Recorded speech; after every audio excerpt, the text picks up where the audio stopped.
In recent years, tens of thousands of Uyghurs have fled persecution by the Chinese government in East Turkestan as refugees and asylum seekers.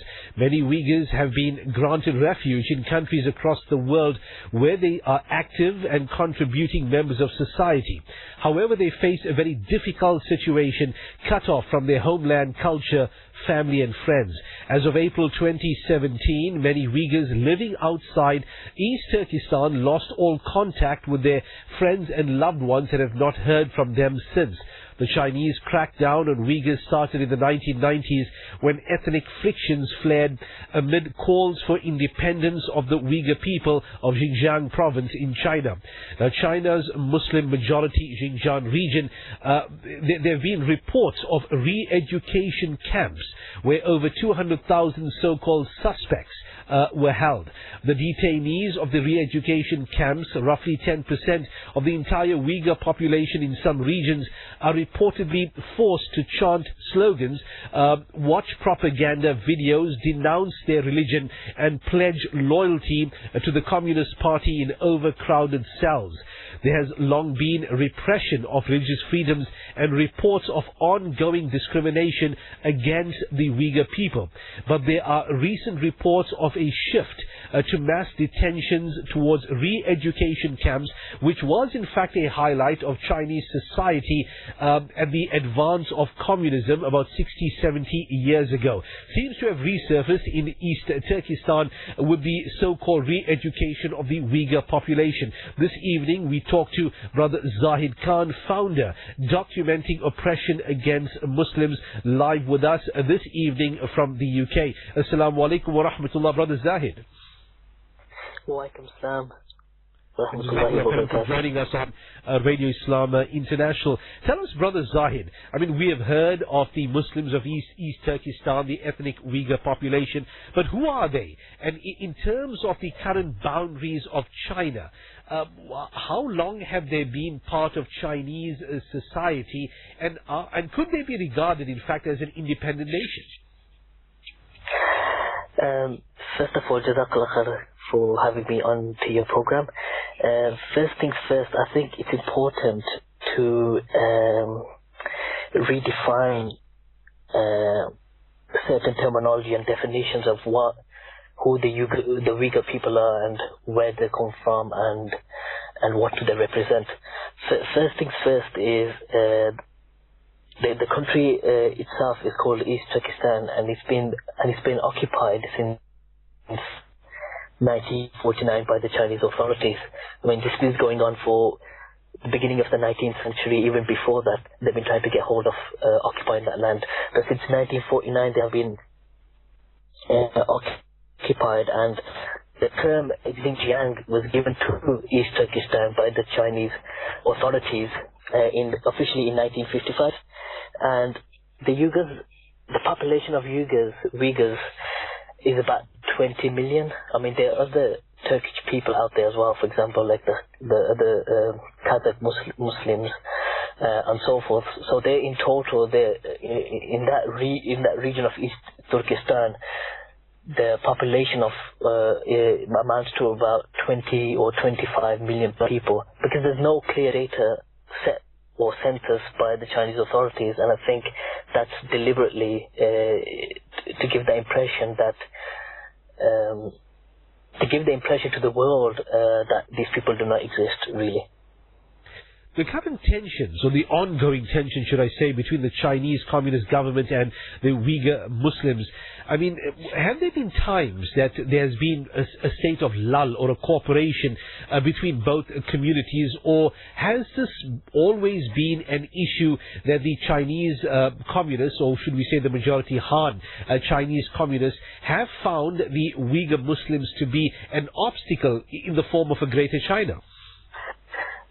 There's always been conflict from the 50s, like I said, when they occupied that region. They've been ongoing since then, like revolutions by the Uyghur people, right back from the 1900s all the way up to this day. But as in from today, the Uyghur Muslims do not regard themselves as part of China. they see themselves as an independent nation. They have their own identity, they have their own culture, they have their own language, they have their own religion, and I think many Muslims Muslims have the misconception that there's no difference between a Chinese Muslim who's originally, Uyghur Muslim or a Uyghur Muslim. So we need to make that distinction that they're completely two different types of groups of Muslims. One in China who are Chinese Muslims, the Uyghur Muslims, while the Uyghur Muslims are from East Turkestan. They've been ongoing. The Chinese have always seen them an obstacle, and I think because of the natural resources that the region has in terms of gas, minerals, and so forth, and the biggest trade route into China, into Central Asia and all the way up even to Europe, they see that as basically it's a big money income generation for the Chinese government. So basically, they, from any revenue, any money that they raise from there, it's automatically going back into the Chinese government and never to the Uyghur Muslims.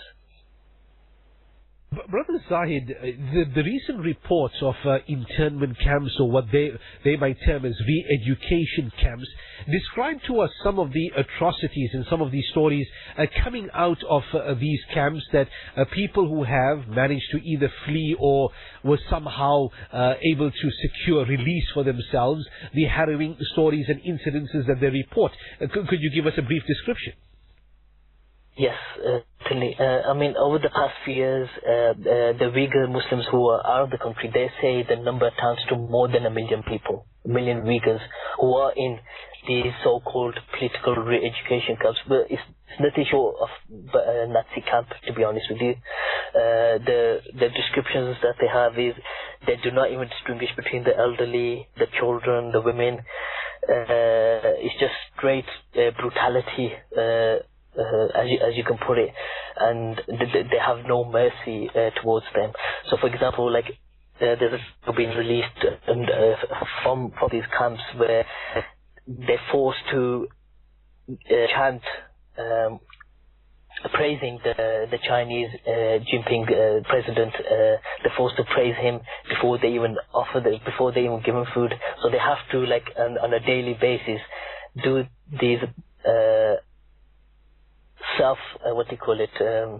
is demoralizing in a way, where they're forced to hate themselves, forced to question their own belief, forced to denounce Islam and adopt basically what Chinese represent, and basically to be atheists or follow Chinese values. But it's nothing short of basically forced assimilation, we can say. But there's many incidents. For example, even our scholars from that region, for example, 82-year-old Sheikh Abdul Ahad Al-Maktoum, he's recently, basically the news has come out recently where he passed away in Chinese police custody. He just couldn't hack what they were doing to him, but his death was reported 6 months ago, and only recently the Chinese officials gave his body after 6 months to his family. But he's been in prison throughout all his life. Even his own father, Sheikh Barat, he also died in Chinese custody in 1937. And there's another scholar who's famous as well. His name's Sheikh Muhammad Saleh Al-Kashkari from Kashgar city. He's basically renowned amongst the Uyghurs because he's the first person to translate the Quran into the Uyghur language, and he was his death has been confirmed beginning of this year in January, and he passed away also in Chinese police custody. So there's quite a number of reports now that are coming out now, where a lot, especially the elders, the coming out of these so-called political re-education camps, and they're being the bodies are given to the families for burial. But now, from what they're trying to do now is they're trying to build a crematorium. Basically, they don't want the Uyghur Muslims to do Islamic rituals for janazah. So what they want to do is they want to cremate the bodies. So that's the level of detail that the Chinese authorities are willing to go into to basically to get rid of their Islamic identity, in essence. How has these atrocities been acknowledged by the international community? And not just, of course, I'm referring to the Muslim media or the Muslim world, but the world in general. Have these stories made headlines, or have they become an issue of discussion in mainstream channels? I mean, it's been picked up by the Human Rights Watch organization, and I've read a few articles by Amnesty International, but only from amongst that type of circle, there's really been. I mean, even in the UN, it's being brought up. In the US, I know it's also been brought up as well, but it's not really a pressing issue for some, because